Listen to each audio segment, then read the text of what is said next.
So welcome everyone to World Affairs Fridays. Today we have Dr. David Thompson. He is a professor of history at Illinois Central College. He and I have known each other for years, and just a fun fact, he's also a former president, a past president of the Peoria Area World Affairs Council. So with that, Dave, enlighten us about Taiwan, because there's a lot going on. There sure is.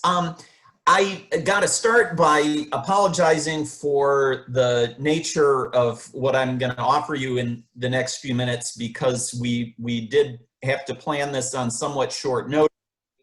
And furthermore, huge disclaimer, I'm not a legitimate expert on this topic, okay? I've got some personal background that gives me a very strong interest in Taiwan. I have visited there a couple of times, although it's been quite a few years since I was there.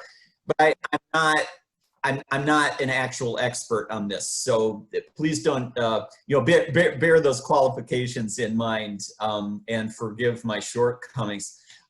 Angela, quick important question: how long do you want me to speak before we go to the? Preferably if you can keep your comments to maybe 20-30 minutes. Okay. If you go a little over, that's okay, but we have a very active group that'll have a lot of questions. Yes, I'm counting on lots of participation here, so that's excellent. So thank you. I'll try to keep it within that time frame, but if I go on and lose track, cut me off, please. Keep the hook. That hook ready, like vaudeville, you got the hook to pull them off stage. All right, I'm going to attempt to share my screen here to show you my PowerPoint show. And so I hope this will work. It works. We can see it. Excellent. Okay. All right. So I want to talk about Taiwan, and much of what I have to tell you will be about history, but hopefully before time runs out, we'll bring it more or less up to the present. So for starters, looking way back, I would just point out that the original indigenous people of Taiwan were not Chinese. There are still some of them today, although they're a minority in the single digits of the population, but they were not Chinese. So when people from mainland China, the PRC, the government in particular, over and over again says Taiwan has always been part of China. No, it hasn't. That's simply not true. But they were, okay, this is a tangent we can't go off on, but I find it very interesting to note that in the context of global history and the prehistoric migrations of humanity, Taiwan actually played a very important part, we think, as sort of the point of departure for Polynesian people, or people who became the Polynesians, spreading out across the more distant Pacific Islands. But anyway, the Chinese knew about Taiwan for more than 1,000 years. It's less than 100 miles offshore. And so, Chinese fishermen and pirates and refugees of various sorts migrated over there, but it was not governed by China. They knew it was there, but they weren't really very interested in it. Well, fast forward to the early 1600s, when the Dutch had an increasing presence around the world, and as well as in East Asia in particular, and established an outpost on Taiwan.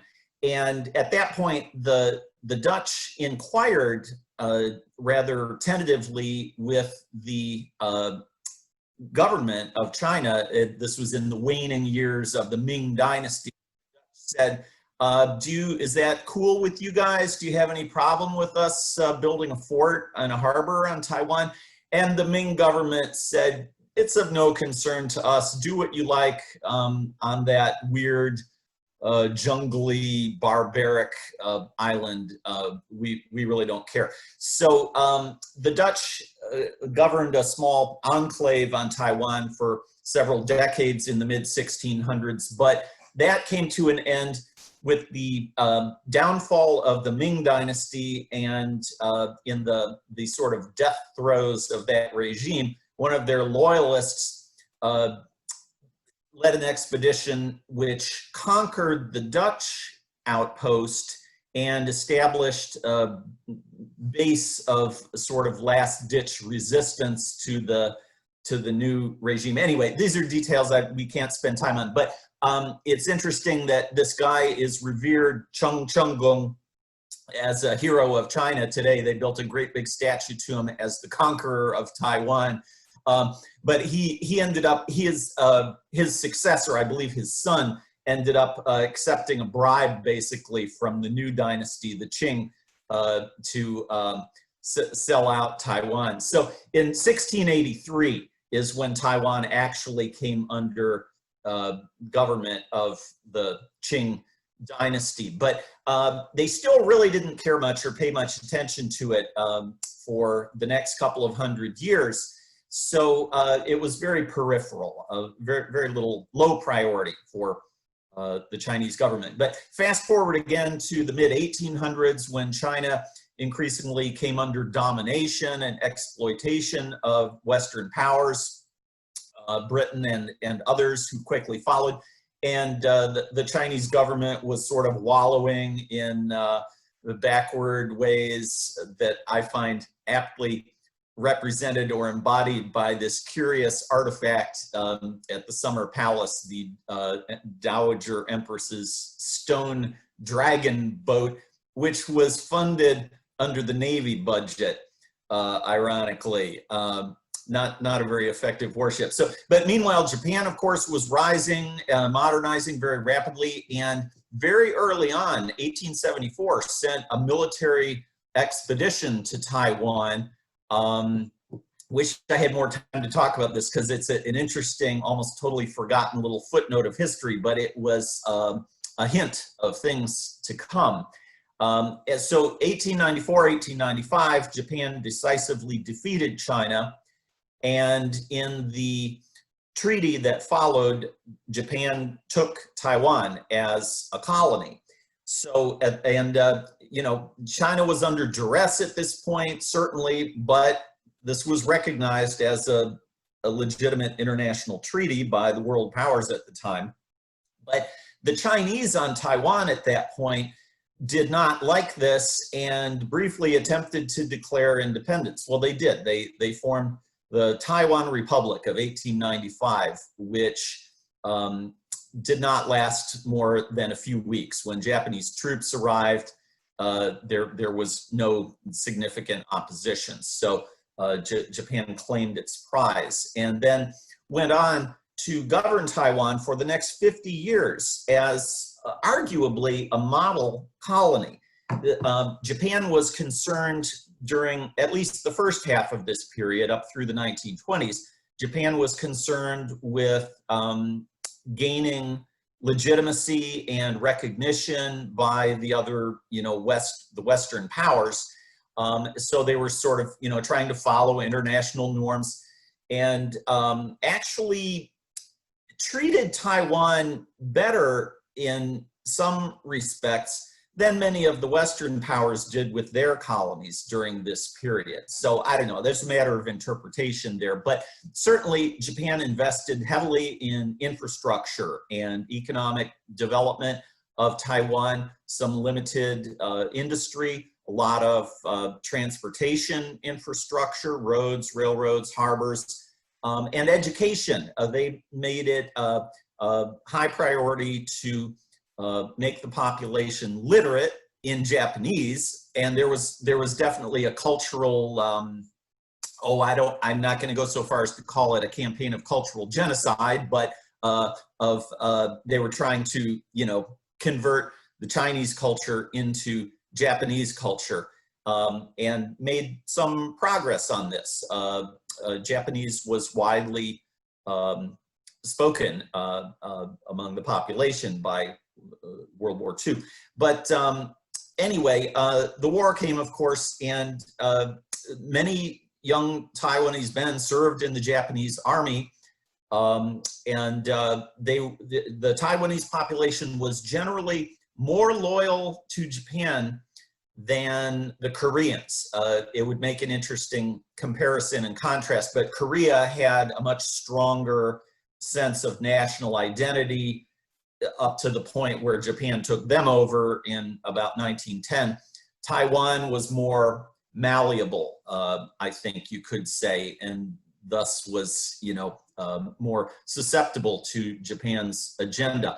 But in any case, about the middle of the war, the Allies concluded an agreement to return Taiwan to China's control at the end of the war, as this was part of Roosevelt's general campaign to sort of build up nationalist China, I think he used the term he envisioned that China would be one of the 4 policemen of the post-war era, along with the U.S. and Britain and France. I forget who was on the list. Maybe the Soviet Union was one of them. I forget. But anyway, the U.S. was trying to build China up, and so they made this commitment at the Cairo conference with no regard whatsoever for any opinion or wishes of the people of Taiwan. But of course, they had no voice at this point. However, interestingly, near the very end of the war, Japan actually enacted representation for Taiwan. They were enabled to elect several delegates or representatives to the Japanese legislature, the Diet, in 1944, 1945, which kind of whetted their appetite. Of course, it was not a functioning democracy at that point under Tojo and so forth, but it whetted the Taiwanese appetite for, autonomous status. But anyway, when the war ended, Chiang Kai-shek sent a military governor, Chen, we see on the right there, I believe, who took control of Taiwan from the last Japanese governor general. And so nationalist Chinese troops arrived with the help of the Allies to ship them over there in 1945, and things did not go well. The Taiwanese protested the corrupt and brutal government of Chen and the nationalist regime, which led to a violent incident in 1947. It's known as the 228 incident because it began on February 28th, 1947.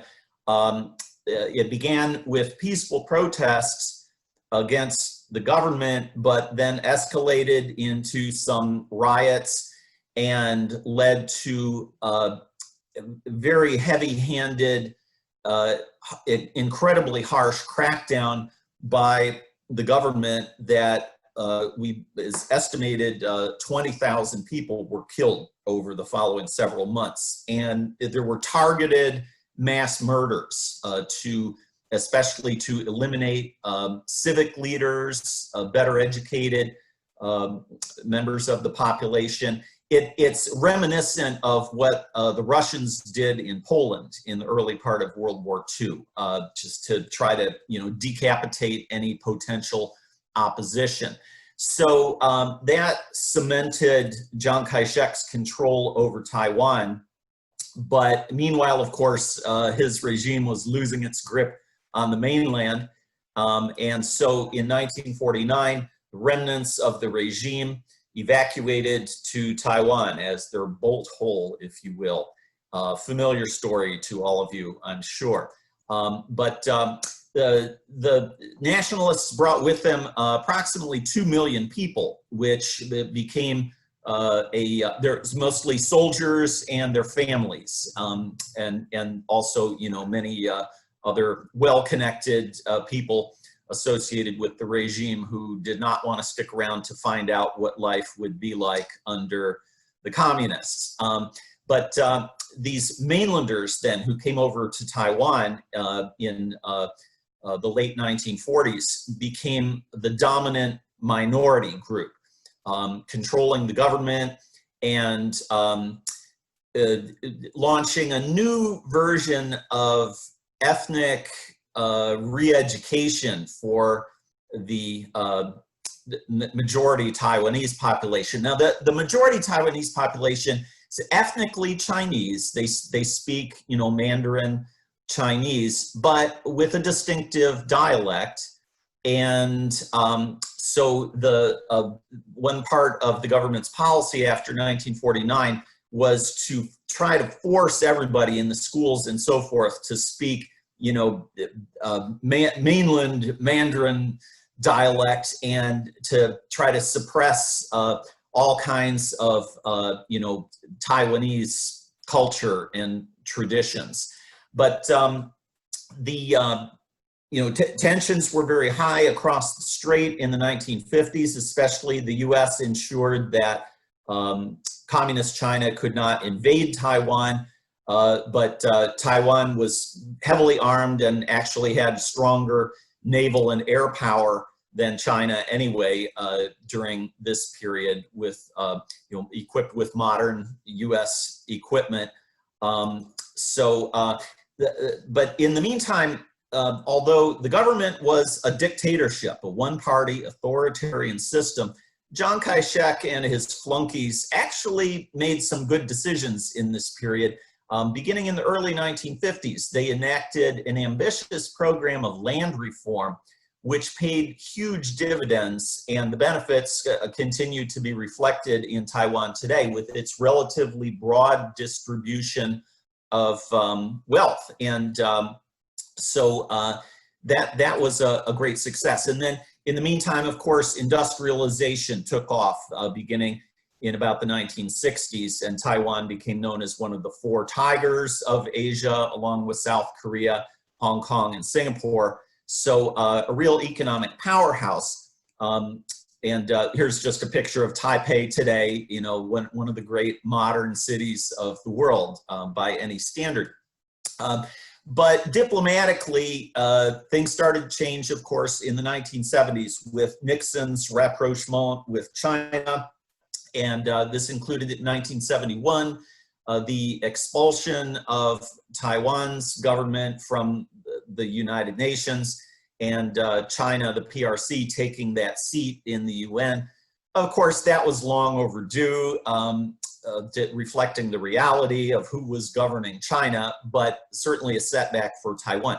But then it was a few years later, 1979, during the Carter administration, that the US withdrew formal diplomatic recognition from Taiwan and switched it to the PRC. But at the same time, Congress passed the Taiwan Relations Act of 1979, which mandates that the president shall make available sufficient weapons for Taiwan to purchase to ensure their security. So the US has pursued this kind of balancing act for the past 40 years. The US acknowledged China's position, which at that time still was Taiwan's position too, of the one China principle, that there is one China, Taiwan is part of China. It's just the People's Republic and the Republic of China, the technical name of the government on Taiwan, both said, yes, we agree on that, but we're the legitimate government. And the other one said, no, we're the legitimate government. So, anyway, but shortly after that, in 1982, Reagan issued a sort of rider to that policy, or I'm not sure quite what's the right term for it, but an elaboration on our relations with Taiwan, the 6 assurances, which just recently were declassified. So we got a little more detail about this than had been publicly available before. But these 6 assurances show that the US has maintained a stronger commitment to Taiwan since 1979, or since 1982 at least, than some of us thought was the case. And note especially that the US will not exert pressure on Taiwan to enter into negotiations with the PRC. Also, some experts have pointed out that in acknowledging the one China principle, the US acknowledgement of that is not identical with China's assertion in that regard. So I'm not really able to explain that further right now, but it's a subtle distinction, but may have some significance. Anyway, moving the story along before time runs out. So Chiang Kai-shek, the old dictator, died in 1975 and was succeeded by his son, Chen Guo. Very interesting guy. I read a biography of him some years ago. He was basically held hostage by Stalin in the 1930s, but was eventually allowed to return. It's a long, interesting story. Chen Guo married a Russian woman, anyway, very interesting guy. But he was the last dictator of Taiwan, but opened the door to reform. In the late 1980s, shortly before his death, he lifted the policy of martial law and allowed opposition parties and free press to be restored. Or I shouldn't even really say restored, because these things had never existed in China before. So this was an amazing sort of spring of political freedom and reform in China, or in Taiwan. So what became the main opposition party formed in 1986, the DPP, the Democratic Progressive Party, originally formed mostly by lawyers and spouses of leaders who were still in prison at that point, but most of whom were released shortly thereafter. When Chen Guo died, his successor, the first democratically elected president of Taiwan, and the first native-born Taiwanese president of the country, was this guy, Lee Teng-hui, who died just a few weeks ago. And I, for one, was very sorry to see him pass. I think he deserves great credit and recognition for what he did. So even though he was a member of the Nationalist Party, or KMT, which, by the way, is that symbol, that emblem that we see there, is their party logo. Even though that was the case, he represented a much more democratic trend in Taiwan, and much more genuinely represented the majority of the population there. Also a devout Christian, by the way. In any case, he began the process of reconciliation, acknowledging publicly the crimes that the regime had committed in that massacre, for example, in 1947. So a lot of progress. Well, this led to the momentous election in 2000, when the DPP took power for the first time. And so Chen Shui-bian, the first non-KMT or nationalist leader to take power in Taiwan. Well, he had a feisty, very interesting, outspoken vice president, Annette, who made a lot of headlines with kind of going off script, and she became absolutely persona non grata in China, because she went farther than Chen in asserting, Taiwan's right to independence. But their official line still stuck with the one China principle, so as not to provoke the PRC too far. But China demonstrated in many ways its extreme displeasure with this party taking power. And so when the Nationalists won the next election in 2008, the PRC rewarded them in certain ways with upgraded economic connections, and China allowed Taiwan to gain observer status in the WHO for the next few years, which promptly was revoked after the next election put the DPP back in power. So anyway, so in 2016, the DPP won the election again. So the current president, Tsai Ing-wen, is in power now. And she was just reelected in January this year for a second term, defeating the Nationalist candidate. And the DPP has a majority in the legislature as well. They have a unicameral legislature there. But so it's known as the Pan-Green Coalition.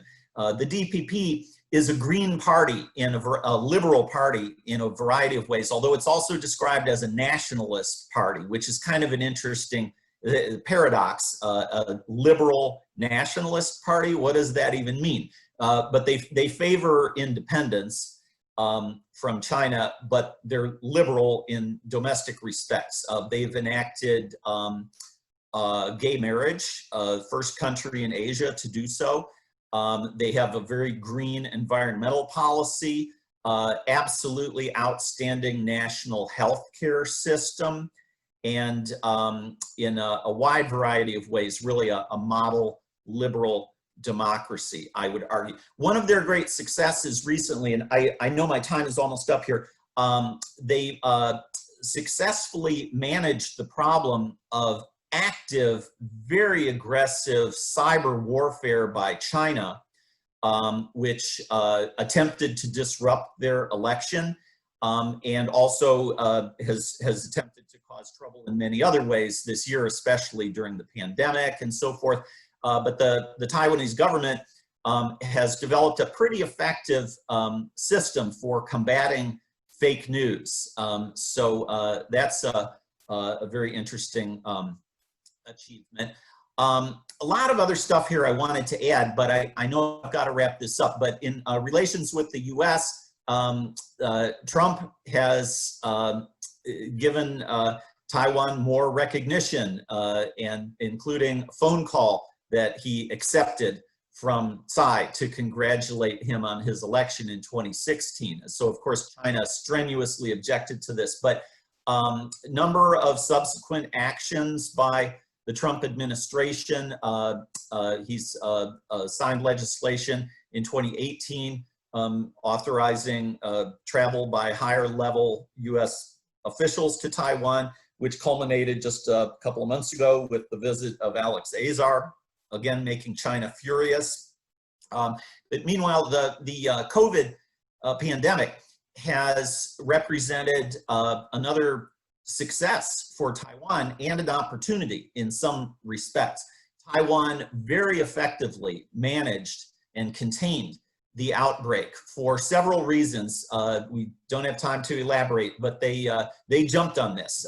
They were alert, and one of their great reasons for success, I would argue, is basically a high level of public trust and cooperation in their public officials. So people are not, protesting about masks and so forth.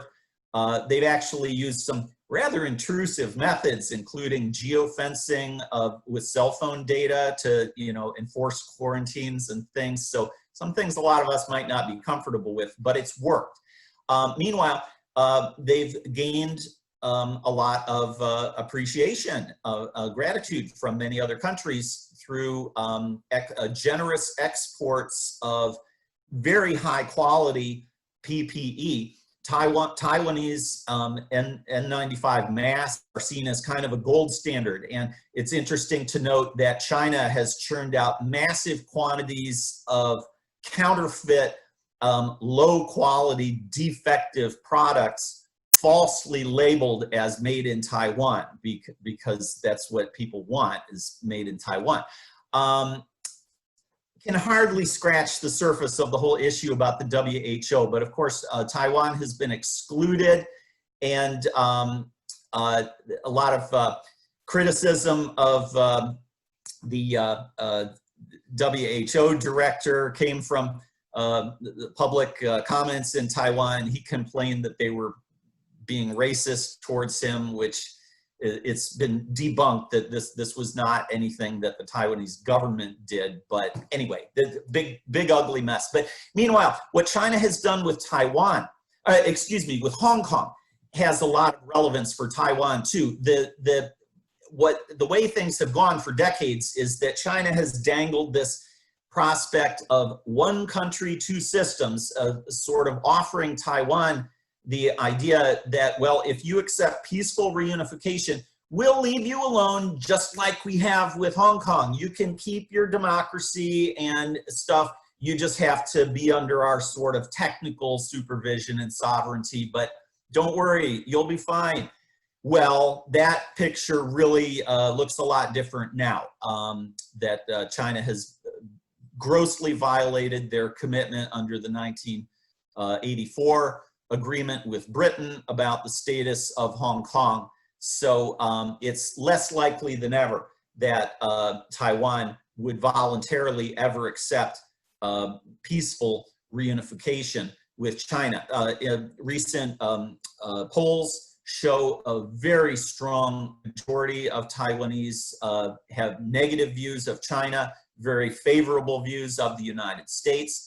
And it's less partisan than it ever before. It used to be that supporters of the Nationalist Party, or KMT, were much more in favor of eventual reunification. It's become a bipartisan issue now in Taiwan to defend themselves against China and maintain their democracy. So I'm going to skip over some of the other stuff that I had here. I have some slides about the military balance, but I know a lot of our members really don't like to talk much about military issues, but if you want, we can look at some of that in the discussion period. But I just want to leave off with another point about diplomacy, and then I'll stop. Taiwan has a tiny handful of mostly very small, poor countries around the world who still maintain diplomatic relations with Taiwan. But China's been peeling them off, picking them off one by one. Most recently, I believe, the Solomon Islands and I don't know how to pronounce it. The islands formerly known as the Gilbert Islands, Kiribati, I think is the name of it. Anyway, I think they're the most recent ones to defect. But these countries still, give Taiwan some support in the UN, and Trump just recently signed the so-called TAIPEI Act, a unanimous act of Congress intended to encourage those remaining diplomatic allies of Taiwan to continue that policy. So that it's interesting, the US doesn't maintain formal diplomatic relations with Taiwan, but we're encouraging other countries to. Kind of an interesting sort of mixed message there, I would say. But this is the last thing I'll show you, and then I'll shut up. But Taiwan's current representative to the U.S. In D.C. is this very interesting woman, Hsiao.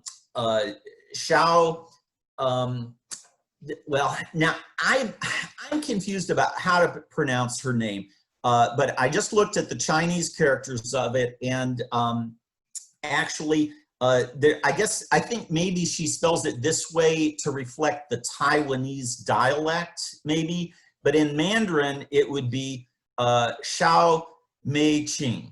So anyway, her father is Taiwanese, her mother is American. She used to have dual citizenship, but she renounced her US citizenship in order to pursue her political career. in Taiwan, but she's thoroughly bilingual and very liberal political figure in Taiwan, and I think ideal representative for Taiwan's interest in the United States. I got to meet her briefly in 2003, so I hope we can get her to speak to our group at some point. I know we're in the process of planning an event for December. I'm not sure what the status of that is exactly, but I'm very excited about that event and looking forward to it. So thank you. I went a little over 30 minutes, but I'll stop now. Thank you very much. I hope we have some great discussion. Cool. All right, so there's a ton of questions already in the chat. But I want to start with the first one because, well, that's my privilege.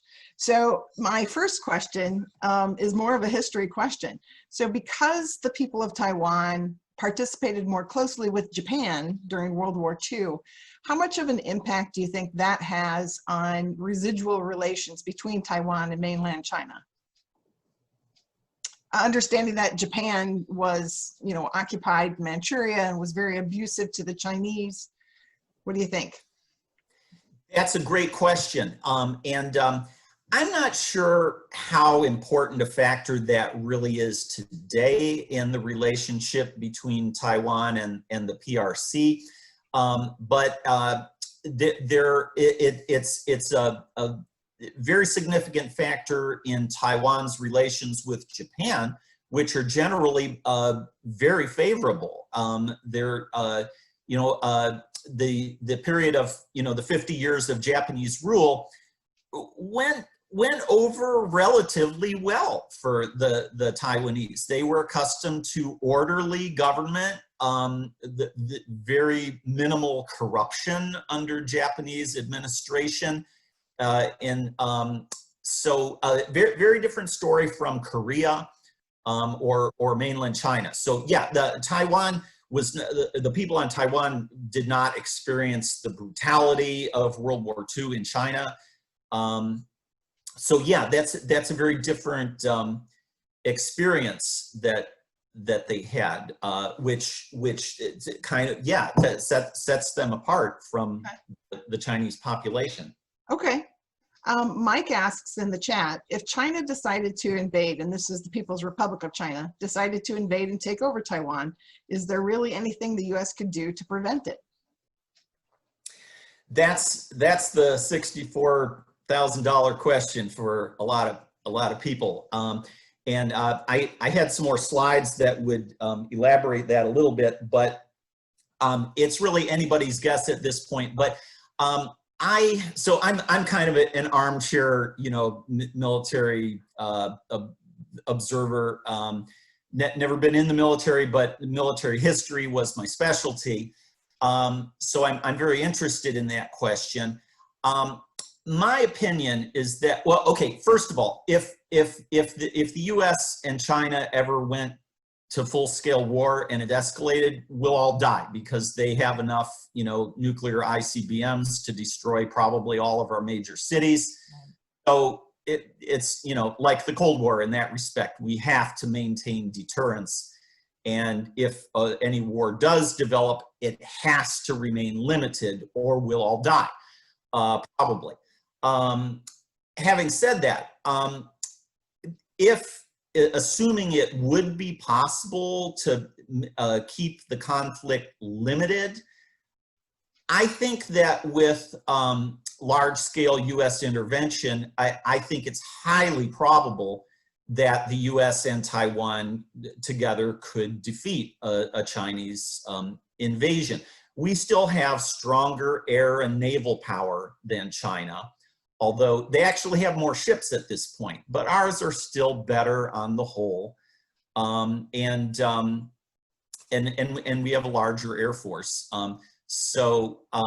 But I think the key issue in that regard is that, this is just my opinion, but many members of Congress now are arguing as well, mostly Republicans, such as Ted Yoho from Florida, who sponsored a bill that would end our policy of calculated ambiguity. Our policy has been since 1979 not to make a definite commitment of what we would do. We're committed to ensure peaceful relations across the Taiwan Strait, but we don't actually have an alliance or a formal commitment to intervene if something happens.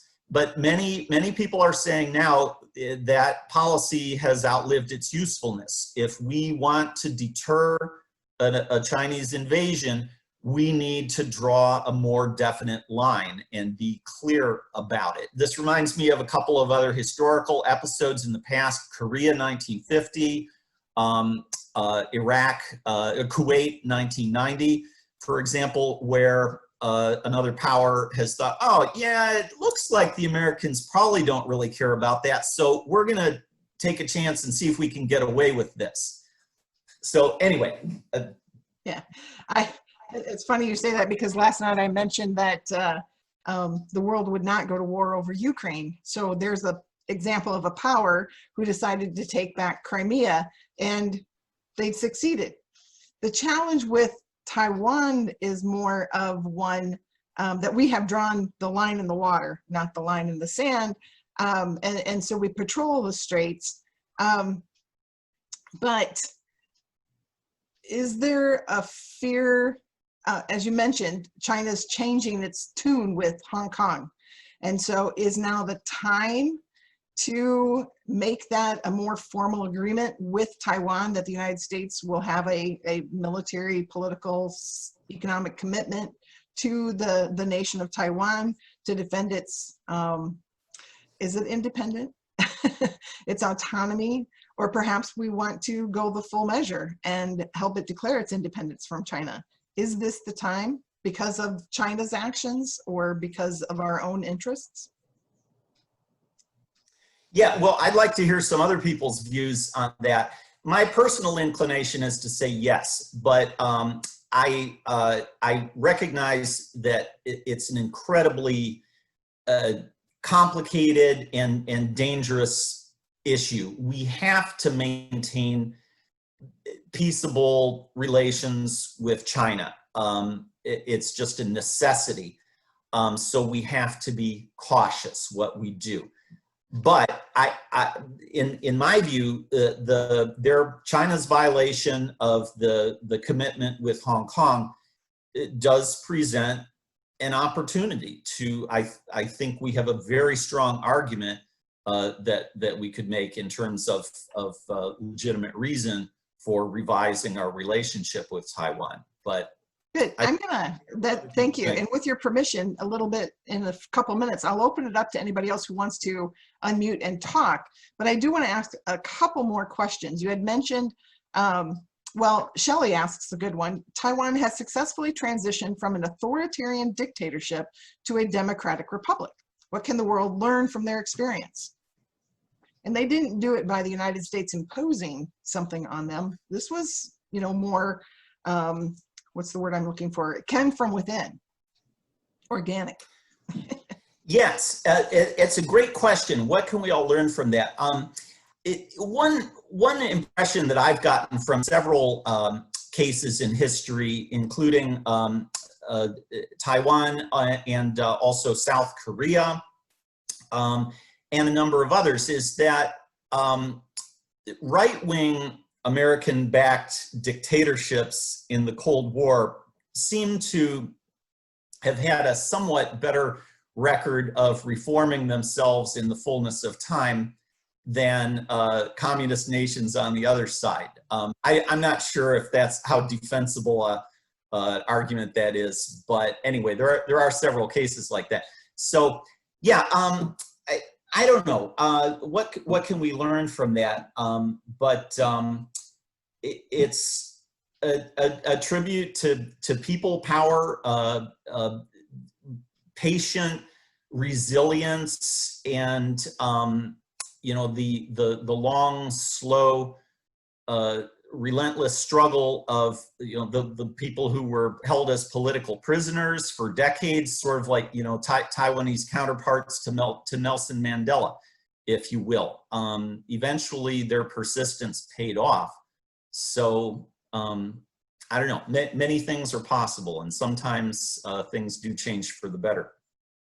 Are you comfortable talking a little bit about business? What kinds of, two questions, are computer chips largely still produced in Taiwan, and what other businesses and manufacturing are big in Taiwan? That's a great question, and I intended to mention something about the chip manufacturing industry. In fact, I've got a slide of that, which maybe I can still find here real quickly. Here it is. Oh, except you probably can't see it unless I switch it. But all right, it doesn't matter. The Taiwan Semiconductor Manufacturing Company, TSMC, is, I think, the largest chip manufacturer in the world. It's a huge company, and actually, until last month, provided most of the chips for Huawei, the Chinese telecom giant. China puts together most of the cell phones and other gadgets, but the guts come from Taiwan.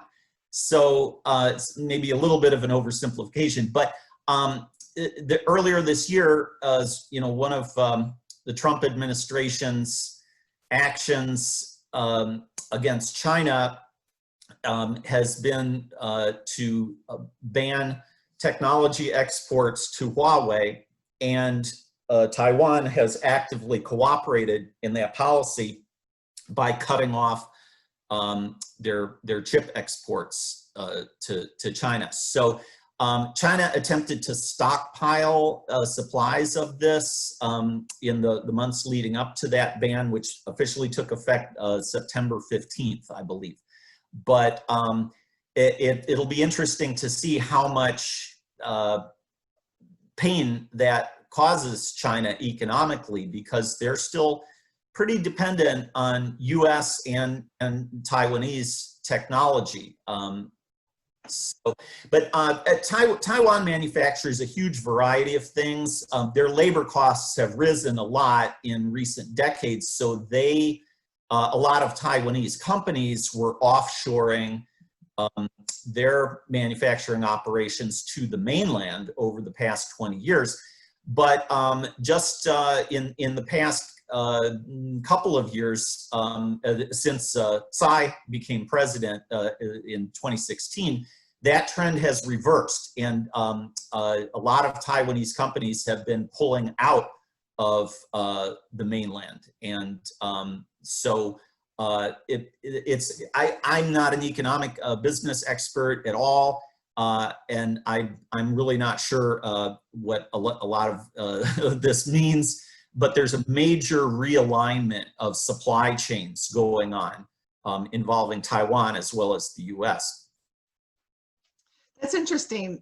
We have another person, Alan, has commented that China has made significant moves over the past 30 years to slowly economically integrate Taiwan into China. China can just keep playing the long game to slowly integrate Taiwan. And then he also made a comment about the chip technology for TSMC, saying that they can put more on a chip than any other company globally. So I think both of those comments might tie back into your earlier comment that now might be the time to take a more firm stand on the independence of Taiwan, because China's got the long game going and they can just wait us out. And our presidents change and our policies change, and some presidents really want a strong relationship with Taiwan, and some and China can wait us out. And how do you feel about that? Or will they wait us out, especially now with their actions in Hong Kong? That's a great question. And yeah, until just the last couple of years, it seemed very clear that time was on China's side, and they could afford to be patient, play the long game, as you say. More recently, though, it seems like some factors may be weighing on the other end of the scale from China's point of view. Xi Jinping is apparently very sensitive to, public grievances in China. They have a lot of problems there. Read a number of things about, potentially enormous financial crisis that may be impending in China. And so this sort of national glory card seems to be really tempting for the communist leadership to play, to sort of divert people's attention away from domestic concerns. So that's one thing that might, act against their sort of patient strategy, is if they feel the need to rally people around the flag in a short, glorious little war. They would hope. Splendid little war, as Nicholas Hay put the Spanish-American War, right? But also, one of their assumptions for the sort of patient strategy was that eventually the Taiwanese would be ready to go along with it. Well, the opinion polls show very clearly and consistently, year by year, less and less willingness or support among the Taiwanese public for any form of reunification. So that seems to be moving in the opposite direction of where China would want that to go. But on the other hand, time seems to be on their side in military terms. China gets stronger year by year. Their military buildup progresses, closing the gap in capabilities with the U.S. So no, it's I want to ask Bob's question as well. Does Taiwan still accept U.S. military ships into their ports? Do you know?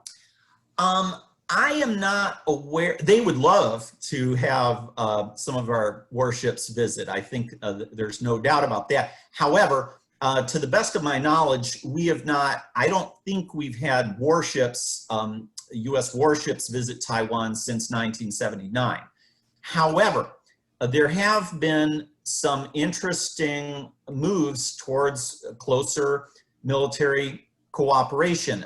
We have had very active U.S. Navy patrol operations and air operations around Taiwan. In at least a few cases, we have had our military aircraft land at Taiwan air bases, which really surprised me. And we have, there are some contacts between military staffs, some joint planning, but they keep that stuff really secret for the most part. But we have pretty close military integration in a lot of ways. We're selling them some of our latest and best stuff. The newest batch of sales has included armed drones, and they have our high-end anti-aircraft missiles, the Patriot Block 3, I believe. So I don't know. We're pretty close, but I don't think our ships visit there. That would be a pretty provocative diplomatic move that would really poke the dragon in the eye. Probably better announce our intentions before we just land there. So, hey, Angela? So go ahead, Bob. I was just looking in the Taipei Times, and Taiwan should harbor U.S. warships was the title of their article. So that's the reason I asked that question. But the other thing that was interesting is China took advantage of the vacuum left behind when the U.S. carriers stayed out of the Western Pacific due to COVID, with most ships, U.S. ships, staying on our coast. So that's an interesting comment that they made. And then also that the Chinese seem to be moving fairly rapidly in that region. They're planning taking over islands. One of them is a Taiwanese held island, and they're planning on doing some military operations on it. So the Taiwan people are not happy, in my opinion. It's been fun. My daughter was over there in 2010. We were visited, and I was there on a Navy ship previously. They're really nice people. Yeah, good. And thanks to Dave again. Dave, thank you. Yeah. Thank you, Bob. And there's been a request for some books. Can you recommend some articles or books that would get people a little more informed about Taiwan? Gee, that's a great question. And I think my best answer is the newspaper that Bob just mentioned, the Taipei Times. There are several really good English language daily papers that you can read free online. As far as books, I don't know. I can't think of a particular book to recommend. I have not kept current in my scholarship in this area, I'm embarrassed to say.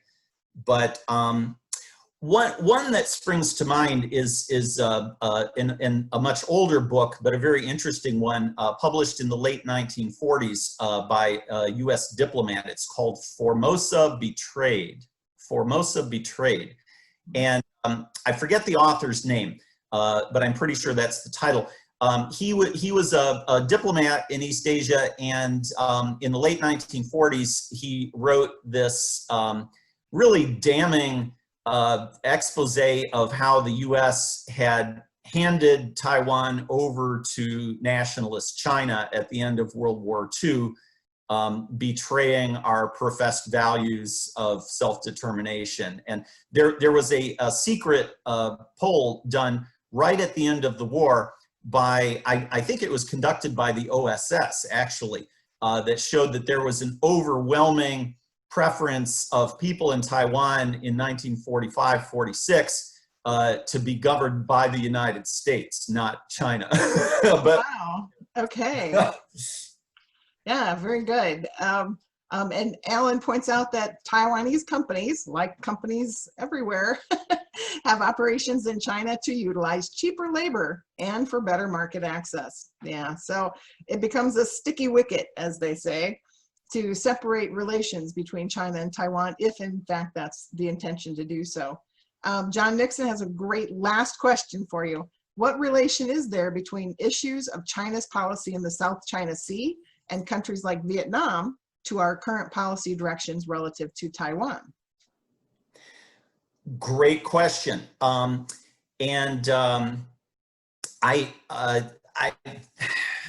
don't know. It's a complex issue, but as most of you clearly are aware, there's a big dispute in the South China Sea. China is claiming that entire vast body of water as its sovereign, maritime territory, in complete contravention of, the international law. But in this case, it's not just the US versus China, Vietnam, the Philippines, Indonesia, and Taiwan, and several other countries all have, territorial claims in that area. So there's a lot of potential, I believe, for stronger international collaboration with US leadership to balance China and strengthen deterrence in that region.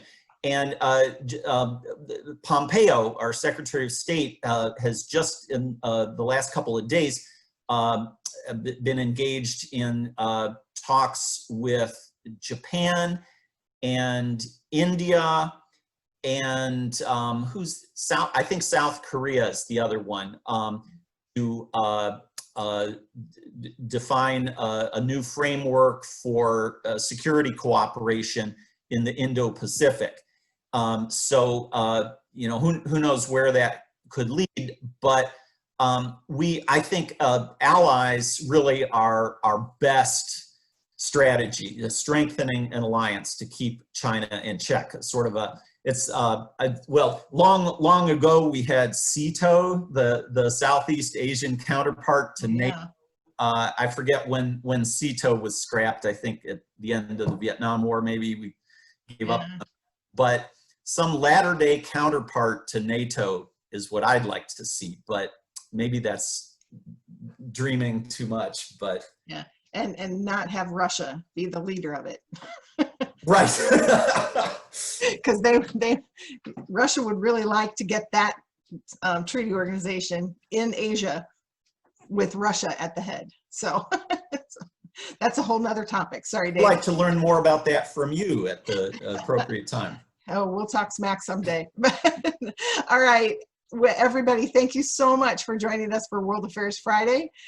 Do not forget to register for our big event Thursday night with Nina Jankovich. She will be talking about how